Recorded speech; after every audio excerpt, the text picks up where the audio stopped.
So ఇప్పుడు PRP ట్రీట్మెంట్లు చాలా మంది చేయడం అనేది స్టార్ట్ చేస్తున్నారు. బయటన చాలా క్లినిక్స్ ఉన్నాయి. సో వాళ్ళతో కంపేర్ చేసేటప్పుడు ఈపీఆన్ యొక్క స్పెషాలిటీ ఏంటి? ఎందుకు ఇక్కడ సక్సెస్ రేట్ ఎక్కువగా ఉంటుంది?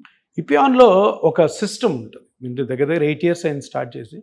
సిస్టమ్ ఏంటంటే పేషెంట్ సెలెక్షన్, పేషెంట్‌ని కరెక్ట్‌గా ఎగ్జామిన్ చేసి కరెక్ట్‌గా ఎక్కడైతే ప్రాబ్లం ఉందో దాన్ని స్కానింగ్స్ ద్వారా తెలుసుకోవడం, దానికి ఒక నలుగురు డాక్టర్లు కూర్చొని ప్రోటోకాలైజ్ చేయడం, ప్రోటోకాల్ చేసిన తర్వాత పేషెంట్కి ఎక్స్ప్లెయిన్ చేయడం, పేషెంట్ని సెలెక్షన్ చేసుకునే విధానం ఎలా ఉంటుందంటే మేము చెప్పినట్టు మా కండిషన్స్ అన్నిటి కానీ మీరు పాటిస్తేనే మేము ట్రీట్మెంట్ చేస్తాం, లేదు మేము చేయలేమన్న పక్షంలో జనరల్గా చెయ్యం.